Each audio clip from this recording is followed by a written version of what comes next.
Welcome to the next episode of Cancer Called. Today I have with me my nurse navigator, Pam. And I'm excited because Pam's on the show. I think you guys have heard me talk about her before. She is actually the individual that had to give me the news that I was diagnosed with cancer. I guess that's how you say it, Pam. So thank you for coming to the show. Let's talk about basically, let's just go right out of the gate how we met and how I came in for my mammogram because the doctor felt a lump, so he sent me, to the imaging center. So I get in there and I'm thinking, oh, it's scar tissue because I had the breast reduction years ago. And they sit you in that room and they call us like one at a time, right? So that's kind of freaky. And then they scan us, and then they kept bringing me in the room. So right off the bat, I'm freaking out, and I'm like, I don't know what's going on, but something's not right if they keep bringing me in this room. What does that usually tell us as a patient if they're doing that? Or does it even mean anything? Oh, I think most women come into the imaging center with fear because the biggest fear is that they are going to find something that needs a biopsy. Yeah. Yeah, because every woman has known somebody who's had breast cancer or someone who's passed away from breast cancer, and breast cancer awareness is so prevalent, which is great because we're getting checked sooner and younger. Right. But they go from the B word biopsy to the C word cancer to the D word I'm going to die from this. And BCD. And breast cancer is the most survivable cancer out there of any cancer. Really? Yep. Because it seems so common that, I don't know, it's just scary. It's just scary when you're in there, like you said. So being in an imaging center all day, let's just talk about how you deal with the patients, how you became a nurse, and how long you've been a nurse. Because she is an you're RN. Yeah. RN. Yeah. She is an RN, so tell us a little bit about that. Well, I've been a nurse 34 years. And 34? Did you tell me that? I don't know. 34 years? 34. Yeah. That's crazy. Yeah. I started out as a cardiac nurse. I never cared for oncology because I just always kind of feared it. Yeah.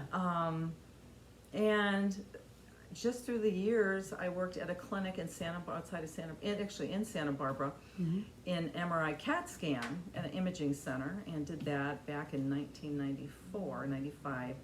And then when I moved to Arizona, I saw this job for imaging, but it also had breast cancer navigator in the title, which I had no idea. But I thought, how hard could this be? To navigate it. To learn about breast cancer. Little did I know that it would really impact my life and I feel like it's like a life and ministry and what I do as a person. And I took the job and had a wonderful mentor who trained me. And so we do cardiac stuff, but my main job is a breast cancer navigator. And I had to get certified through NCBC, which is National Consortium of Breast Centers. It's a test you have to take. So you have to, okay. Yeah, it's a national certification. Okay. That was required. And just because they want you to have the knowledge of the chemos, the backgrounds on surgery and imaging. And I'm glad they require it because you would just be telling us willy-nilly stuff. Yeah. And I had to learn a lot of the breast cancer stuff myself because it was not my area of specialty. So, but my goal as a person is when someone comes back to me is I want to be a comfort and to be calm and be a comfort. And I have a hard time when people say, oh, everything's going to be okay. It's like, I try not to say that. I say, we're going to get you through this. I am here for you, and we'll walk through this together. Right. Whatever you need. And just because I just want someone to be realistic and not have false hope, but I want them to, it's a process. And they come into my office and they're in shock. It's that initial shock. That's the truth. Oh my gosh. Right. And then I close the door and then the tears. And before you even talk. A lot of times. And I tell them it's okay to cry, just let it out because they already know. It's scary. Yeah. And 60% of the lumps we do are benign, but that other 40% when look pretty serious, it's scary. Can we talk a little bit I'm still stuck on 34 years, right? Uh-huh. But can we talk a little bit about how it went down with me? Sure. So I get the call from you. Yeah, you called me. No, they brought you to my office. I thought you called me. No. Oh. Well, I went out to go get you and called your name, brought you back to my office. But they actually called. Yeah, because I get the call and they say, hi, this is, blah, blah, blah. And we have your test results and we need to schedule you for an appointment to come in to review them. Okay. So for those viewers that have been watching me since my first episode, Heather and I talked about how they give you that call and they tell you to come in to review them. You already know. You can just make up your mind. Yeah. I mean, again, I'm not a medical professional, but when someone calls you and tells you you have to come in so that they can read a piece of paper, I mean, come on, right? So I was like, no, I don't want to make an appointment for next week. Can we do it today? And they said, yes, our nurse navigator is in if you can come by this time. So then I'm freaking out because my husband couldn't leave work. And so we get on FaceTime with my aunt. Mm-hmm. And I walk in the room and I have to say you were very pleasant, very welcoming. I didn't feel threatened. I mean, maybe that's the wrong word, but you weren't abrasive. You didn't make me feel like, okay, number 27, sit down, right? Your room was very welcoming and comfortable and inviting. Mm-hmm. And I sit down and she pulls the folder out and I'm like, well, here we go, because now I have my aunt on FaceTime. I don't know if I told you this before, but when I had the biopsy, and I went home and was like processing it, I had already made up my mind I had cancer. Mm. I felt I had it based on what had transpired. So then you pull out this folder, back to that, and you start walking me through it and you say, you have invasive ductal carcinoma. My first thought, it may not have came out of my mouth, was, well, I knew I had cancer. And then I think I started crying, if you recall. Mm-hmm. And then I asked you, was I going to die? Mm-hmm. So when you hear something like that, just talking about me, what was your initial reaction to me saying that? I mean, you do it all day, but I'm sure everybody's different. Yeah, some people get kind of angry. It's a lot of shock.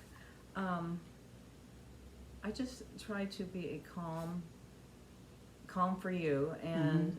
say, stop me when you need me to stop. You do. And say, I tell patients this is the most survivable breast cancer out there, and say, and to me, having more knowledge and say, this is what we're going to do to get you started down the road. And having that control mm-hmm. gives you a plan. And having that plan, I think you feel more empowered when you have a plan. Mm-hmm. So I go do anatomy lesson. I tell them what is ductal, the estrogen receptors, the progesterone, what does that mean, the HER2. Because I was triple positive, so she's talking about me being triple And then positive. we set patients up for a breast MRI. Mm-hmm. So it gives them a scan that will look, both breast scans, just like a CAT scan kind of, but different modality. And it looks around for anything else, gets back behind the lump that she had, it gets on the other side, it does surgical measurements, see how forward things are, how far back, are they attaching to the chest wall. And some patients will need an additional biopsy based on the breast MRI, because MRI sees things sometimes that we don't see on mammogram and ultrasound, so it's a good final check. And it's also a good tool for high-risk breast patients, just for screening. Yeah. And most insurance companies are getting more open to that, but the breast MRI is really huge before you go to surgery. Because I tell patients, we want the MRI, because I know you want it out tomorrow. Right.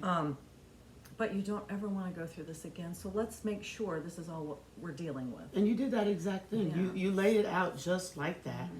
Do you, when the reaction happens from the patient though, do you have like different plans kind of mapped out in your head based on personality? like how you're going to deal with that individual? Because I feel like you do, but I'm asking you. Like if the person is angry, are you like, okay, bucket A, we're dealing with the angry person. If the person's like, okay, yeah, okay, what's the plan?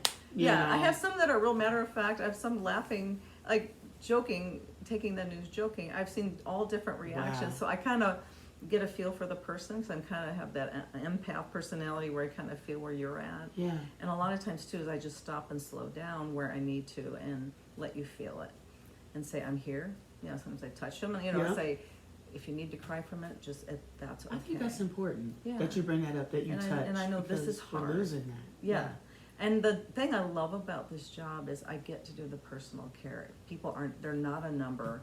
I try to treat patients like I would treat my loved one or I would want to be treated because there's nothing worse than having a cold person on the end of the phone or a nurse that's very business.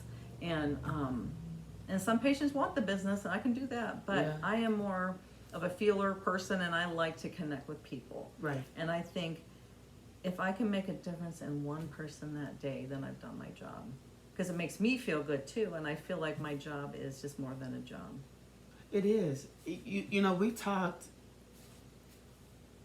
about the breast cancer, but then our conversation continued on from more of a personal nature, and we found out that we had a lot more in common than just the breast cancer. One of those, if I can share that, was the infertility.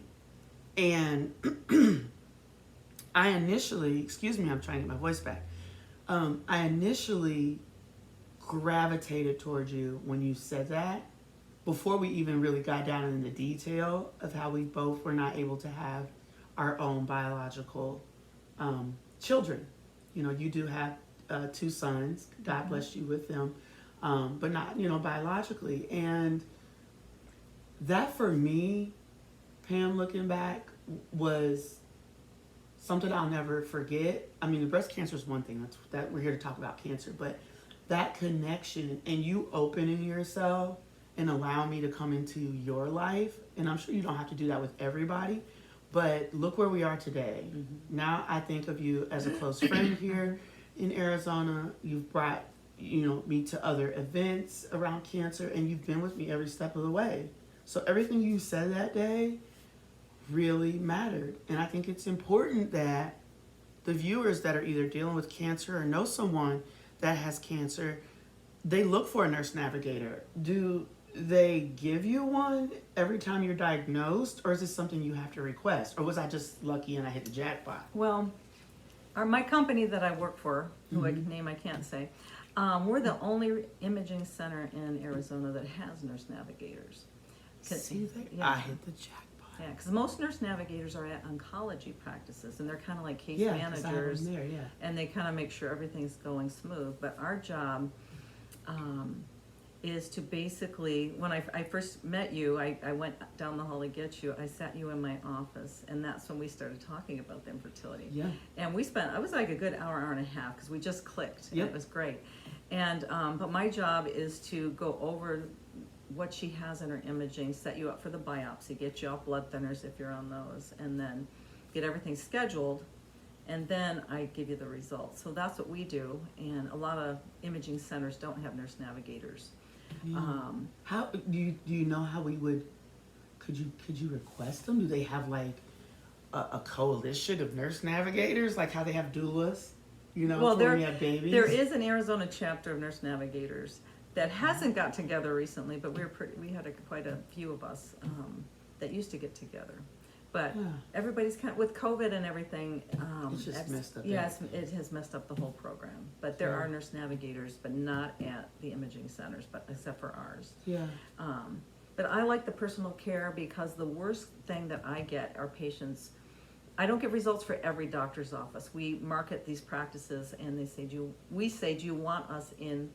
Do you want to be in our Navigator program? And if they say yes, we call the patients with results. But some practices say, no, I don't want you got nurses to give results. See, I always thought that was the way it went. No, you went not. to the imaging center and you had to talk to a nurse navigator. No. And but the worst call that I get are from patients who are either from snowbirds from out of town who just moved here, or they're here temporarily, or another patient who's not in our program. The doctor says, "Hey, you have breast cancer. Here's a surgeon. Click." That's the worst call. That I always say. And people do that. Yep. I say, "Come on in. I will talk to you about it." And they're crying on the phone. I just say, "Come in. It's free." I said, "Whatever time you want to come in." Y'all see my face?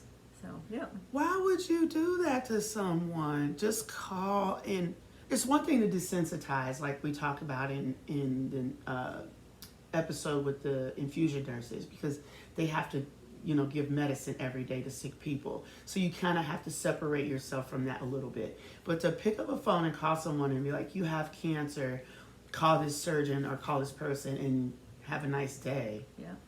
I think that's kind of cold. So if you're watching and you're a doctor, don't do that. Or a nurse, don't do that. Yeah. Well, I still remember when my ex-husband had testicular cancer, and he had surgery but no chemo or radiation.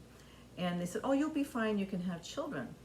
And we weren't getting pregnant, and I got the call. I still remember exactly where I was standing, the tile that was on the floor, because I remember that moment in time when the doctor calls me up, says, "Oh, your husband's sterile, and the only way you're going to have children is immaculate conception."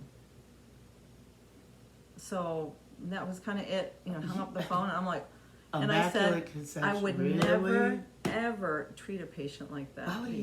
How unprofessional. Yeah, I was devastated. I mean, there was no empathy on the end of the phone. He just had to go. And I said, I will never do that to a patient. And I am there if they want to talk. And then somehow in the first hour and a half we met when I was setting up your biopsy, I don't know how I think you told me you went for infertility treatments. Yeah, because I think it's when you said, because I didn't know I had cancer yet. And we got on it somehow, because people know when they meet me, and especially those that are really close to me, they know how much I want children. Or at this point, Lola baby, who's my little And you were taking a lot of hormones. Yeah. They know about the infertility, so I think that's why I was telling you my medications. Right. And I think you were going down the list, and I think that's what started the conversation, where I was like, "Oh, I've been trying to get pregnant for 15 years or 13 years of time or whatever." And I did IVF and this, and you were like, "Oh, well, I did, had to go through XYZ." And then that's when we connected. Yeah. Right. And I said, I have 2 adopted children, and but all the hormones, I decided not to do some of the treatment because of the hormones, because it gave me migraines, and it would also increase his risk of cancer reoccurrence. So, but come to find out 20 years later that now I have 4 people in my family with breast cancer, and I'm a very high-risk breast patient. So I would probably... 4 people. Yeah, 4. Yeah. 2 with endometrial as well, and 4 with breast. So my chance of breast cancer would probably increase significantly if I went through hormone therapy.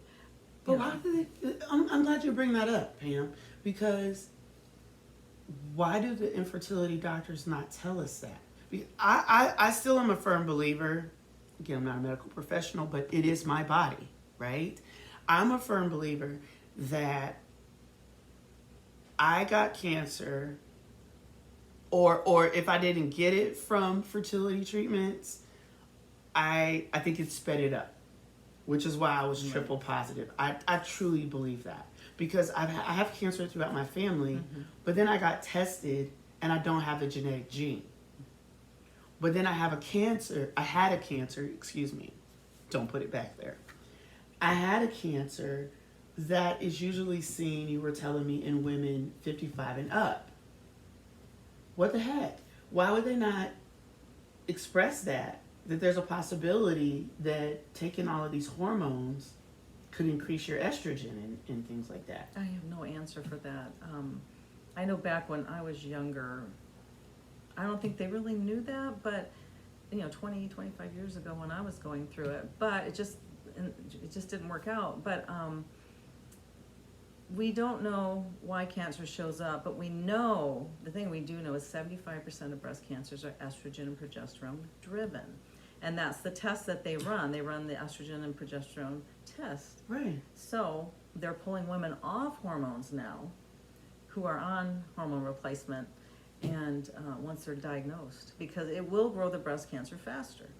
Yeah. So, and I guess based on, I think it was the radiologist I was speaking to. mm-hmm. I told him my beliefs and why I thought I had it. And he was like, to me, it seems like you would have had breast cancer anyway. Hmm. He believed that the treatments did speed it up. Yep. Yeah, because I had the lump, but no, I didn't have a lump that was, 5 inches. I think you told me it was two point something centimeters or something, but still 2 point something centimeters to someone that has cancer. It's like, am I going to die? Mm-hmm. I mean, that was the first thing I was thinking. And then I told you about my friend Kim, who I talk about often, and how it moved to her brain. So I guess that leads me into the question of when you're dealing with your patients, and my case was invasive ductal, what are some of the other types that are more serious? Because I think mine was not as serious as someone with like inflammatory, and I learned that from my chemo sister. I talked to her last night. I love you. What are some of the more, I don't want to say worse, but more serious. Yeah, more serious. Well, the inflammatory is one of the most serious, because we usually don't even catch it till stage 3. And patients think, oh, it's just a skin change or whatever, but and then triple negative, where the ERP come back negative and the HER2's negative. So we can't use the aromatase inhibitors or tamoxifen. And then we can't use the Herceptin type medications because the HER2 is negative. So there's just different chemos that changes things. And some are more aggressive than others. That's just the nature of breast cancer, or any cancer actually, the markers on it. But and that's the most important things too, is just to see what the markers are and kind of go from there. But even walking through breast cancer, any type of health issue, I tell my patients one day at a time. Mm-hmm. And as I've gotten older, I live more in one day at a time too, because we're walking through COVID, everybody has a story, whether it's, I think everybody I know has some type of health problem, autoimmune, there's so much autoimmune. Especially now with the stuff we eat. Right. Jeez. And patients, well, what caused this? I have patients, what did I do? I do everything right. And, we know what fuels breast cancers. We know that, smoking is a high, risky thing. We know that, the sugar, different things, but I said, you can do everything right. And still get cancer. Kim did. She's one of the healthiest people I know. And we don't know. But I do think our food, America's food, has so much garbage in it, between the chemicals, the preservatives, the junk. But I have patients who eat organic, but I think you do the best you can.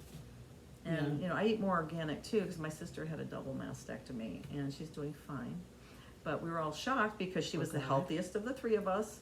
She was the thinnest. I'm kind of in the middle, and I have an older sister. And so we're like, we always thought my older sister and I would get breast cancer. Well, my healthiest little sister gets breast cancer. It doesn't add up. We don't know why. Yeah, and she was always the health nut. Makes no sense. So I don't know. It makes no sense. So when I was saying how, you have some that are more abrasive than others, I heard you say that triple negative is a tough one. Mm-hmm. I always thought the triple positive, which I am, was a little bit more aggressive or worse because you're triple positive. But I'm hearing that I can take, is it inhibitor blocker? The ACE inhibitors? Yeah. To block the estrogen, which just causes these hot flashes that I talk about. But I'm trying to get to, have you ever had a patient where they were like stage 4 and there is no curing it? Because you're only dealing with breast, right? So you're not dealing with pancreatic and, testicular and colon and So have you ever had a patient that you've known that was so far along that it was like everywhere? It's rare because we're catching things so early. That's good.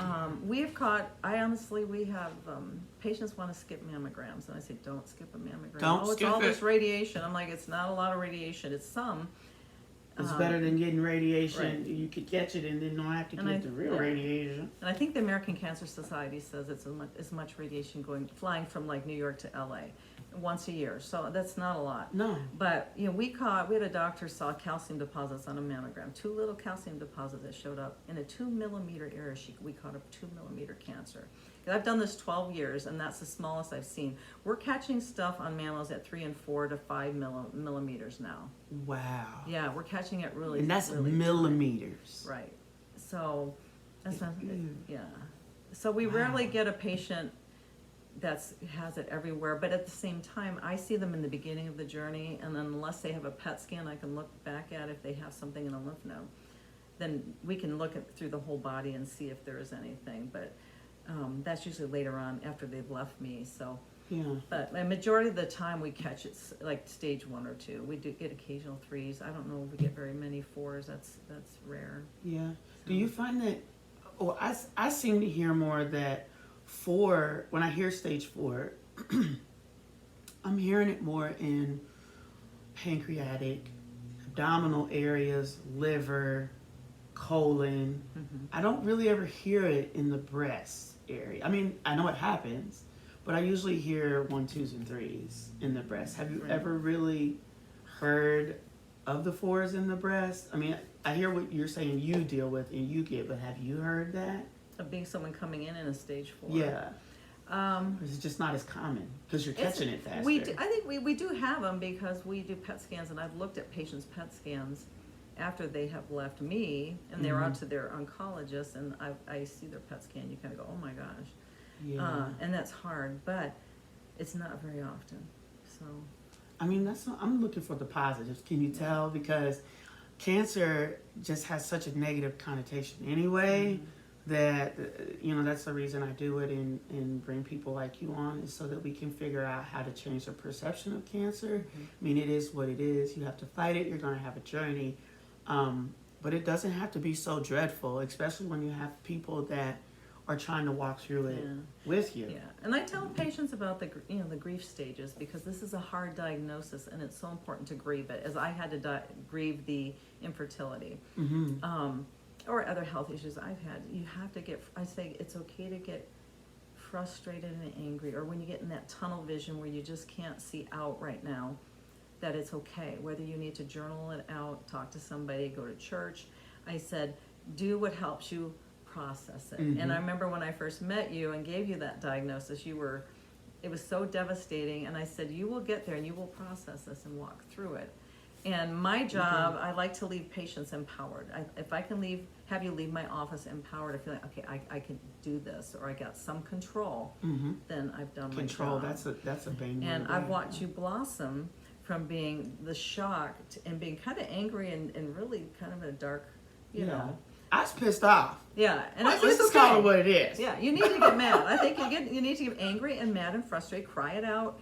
I said, go hit a pillow, whatever. Don't kick the dog. I didn't cuss her out though, because she's sweet. You can tell, but I was pissed. Yeah, and watching you blossom into what you've done now, you just bloomed, and I'm you're the hero here, and I just get amazed. Thank you, Pam. We're gonna cry. You know that. I know. I'm getting choked up. Don't do it, Pam. Your journey has been just amazing, and just thank you. Seeing you just take this and kick it, and you're thriving. I'm trying. Yeah. I think it's people like you. I just said that on the previous episode. It's people like you that get behind me, and I feel like I have one hand from each of you on my back, and you're pushing me up the hill. Yeah. Right? So you got it's this, the girl. Nurse Navigator. It's the oncologist. Yeah. It's the infusion nurses. It's the friends. It's the family. And everybody's just one hand on my back, and you got it. And if I can try to get people to see it that way, going into it, still be angry, in those stages of grief, like you said, but come out of it like, what am I going to do now? Just like when we had the episode with Judy, and we talked about what's your second act. Yep. It's important. I think this is my second act. So we're getting closer to the end of the show, and I have a couple other questions I wanted to ask you, and then give you the opportunity to share, what you want to share with our viewers. But now that you've been a nurse 34 years. I did not know that. And you've been doing this for 12 years. I'm wondering, do you think you have a second act outside of being a nurse navigator? You weren't ready for that, were you? No, I wasn't. Actually, or is it something you would even think about doing? No. Well, I feel like for me, I mean, I was married 22 years. Went through infertility. Raised two boys who are now 28 and 29, or almost 28, 29. And going through a divorce was really hard for me. But I mean, we're still cordial and friends, which is great. But I think going through the divorce for me, feeling broken and lost, going, oh my gosh, this is a failure. I didn't think I'd ever go through this. I'm a person of faith, and you just don't get divorced. And I still have a friend who said to me, she goes, and it was years ago, and she's older, and she said, Pam, everything that I thought was the end of the world wasn't. But at the time, it felt like that. So, but I went through the grieving, and I feel like when I got my job at my company, and I took on the nurse navigator role, I felt like I was very blessed because I had my kids. I left with my children, supported them and got them to college. And then I got this job, and I feel like I blossomed as a person at the job because it gave me it gave me a whole new meaning in my life to be able to not just use the nursing technical skills, but to use all the emotional skills I've pulled from in the losses in my life, whether it's financial, the divorce, going through infertility, everything I've worked through to be a better person and to be a better nurse. Yeah. That I can connect, have more empathy, and say, I know this stinks, this is a hard time, and I'm here and I get it. Yeah. So that I can connect with you emotionally. And to me, I just think it makes me better at my job. We're connecting now. And my second act for me, I really feel in my life was being a navigator, because it's changed me as a person. I feel it, Pam. Yeah. I'm not gonna cry. Maybe I will. I just love this woman to death. Oh, I do. I really do. You literally were the person that told me I had cancer. And you've been with me ever since. And a great friendship has blossomed out of that. I can't thank you enough for being on the show and supporting me in everything I do. She has on a Cancer Called shirt today, right? Did they see the back of it? No. Okay. Let's show them. Oops. Can you see? Yep. That's supposed to be me during cancer, because you all know I'm a unicorn. I love it. I love it. Thank you for supporting me, Pam. Well, I have something that I'm going to talk with you about after the show. Okay. I have an idea, and I'm hoping that you'll jump in on that with me because of your experience and what I think you can bring to this idea. So keep your ears and eyes open, because I'll share that one day on a different episode. But now is the time that we ask, do you have anything or any advice that you would like to give our viewers or people experiencing cancer before we say bye? I think the biggest thing is I always tell my patients, and I live by this now myself, and I kind of came up with this, is find the things in your life that make your heart sing. And that's whatever it is for you. And whatever it is. Yeah. And whatever makes your heart sing will get you through this. And it may take supportive people, but I always say it may be music, it may be meditation, it may be going back to church, it may be whatever it is so huge, getting a support system. Right. And you walk through today.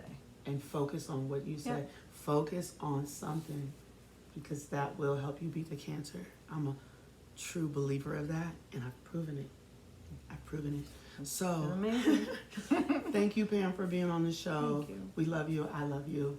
Don't forget to visit us at Cancer_Called on all the social media platforms. And I run them down: Facebook, Instagram, and TikTok. And of course, you're probably watching this on YouTube. But if you're not, check us out on YouTube as well at Cancer_Called. And don't forget to check us out on the web at cancercalled.com. I love you guys. See you next episode. Thank you, Pam.